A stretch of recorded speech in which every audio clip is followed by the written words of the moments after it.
The Studer A80 and different versions of it are one of the most famousest tape recorders around. There's a lot of things that have been mastered on these machines.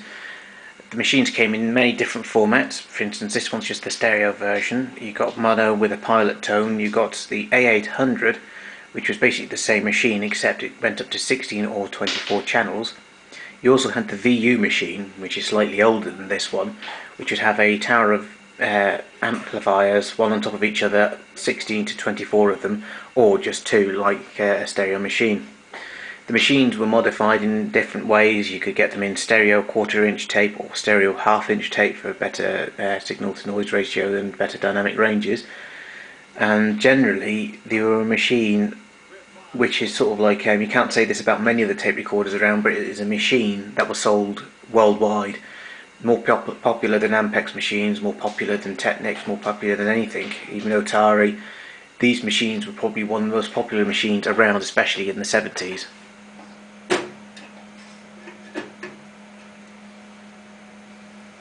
As you can see here, you've got little red lights on. These lights all mean something. For example, if I move the tape counter forward, you will notice a light is sort of flickering at the bottom. That is telling you the tape is in movement, and the light up here has come up as well. That's telling you that the tape is in forward direction. If I change the direction, you see that the top light's gone out. There are two LEDs down here. One is for the speed, so that is at tape speed. But if it goes faster than tape speed, the second light comes on. This is how the tape distinguishes. This is how the recorder distinguishes that it's in fast forward mode or in play mode. Once the machine has dropped down to a suitable speed for play mode, the capstan engages. This means the tape doesn't actually stop like most tape recorders. Most tape recorders will stop the tape, wait a few seconds, and then go into play mode. This machine will actually spool down and go straight into play mode without any sort of delay. We've then got a set of lights here. These ones indicate the function controls, for instance play, stop, fast forward, rewind. Top light there indicates electrical mechanical braking. Tape stopped. And you've also got the edit light.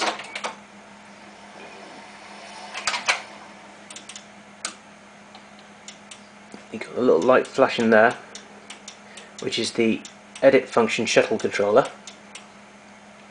You've also got another light which tells the machine, you see it flashing in and out there, tells the machine when there's actually tape present on the head, and that's all controlled by the small lights underneath the head block.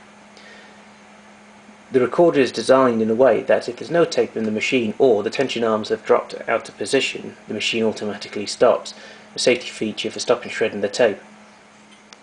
The recorder has the same modular cards found in the B62. The recorder can operate with these cards removed whilst the machine is on, which means the hot swap.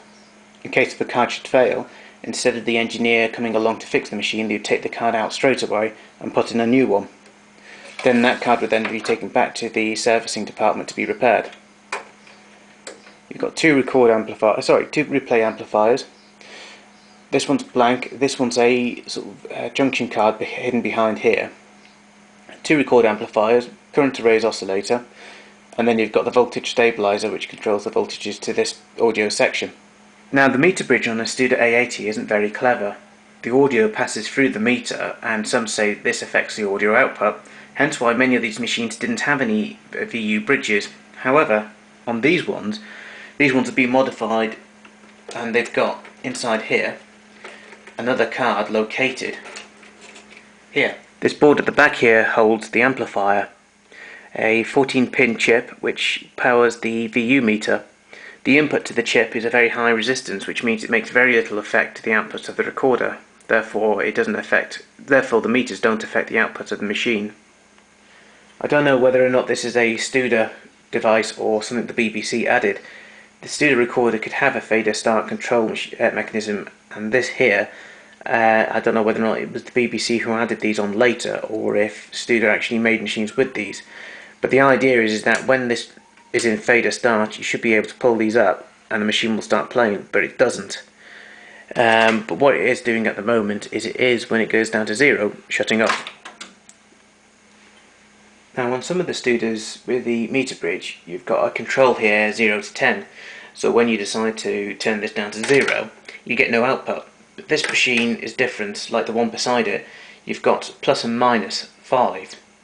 So when you put it into play mode, the meters, as you can see just moving there, you can press uncalibrate and you can turn them up. But you can't turn them up all the way. You can only turn them up a fraction, or you can turn them a fraction down. The volume control on it you can't amplify very much. The electronics of these again are non-buffered, so all this is doing is dropping a resistor on the output of the load. So if you did take it down to 0, you would probably cause damage to the equipment that was being connected to, and that's maybe why they brought out this style of panel.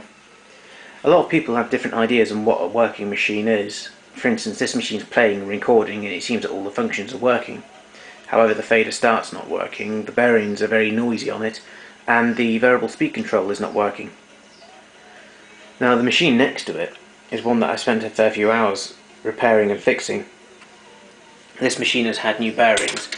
There are a total of approximately around about, I think it's about 20 odd bearings that need to be replaced in these machines. All the mechanics and electronics have been done on this one. So variable speed is working. But originally this machine was a BBC standard editing machine, so it didn't have a VU meter bridge. It's been added, cables have been created and adapted, and the machine is up and running. However, the problem is that the audio cards are slightly different and they've got resistors in different places, and I'm hoping to get the meter bridge to work properly I've got to disconnect some resistors.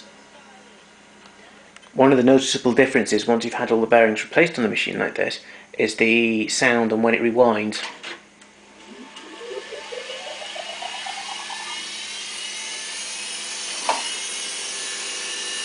Now that indicates that maybe these bearings haven't been replaced, because you can hear a high-pitched whining noise.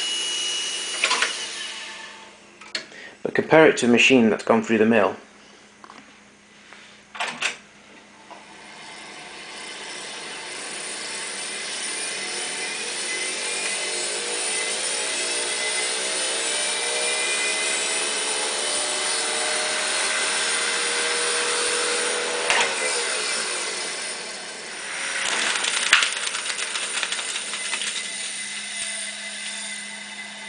One of the things noted about the Studa A80 is the fact that the tape transport is very gentle.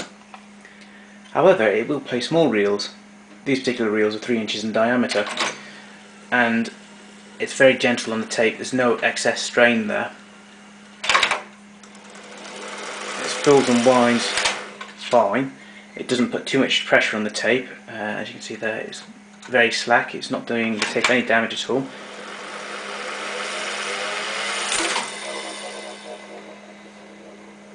And the machine can have odd sized reels on it, like so.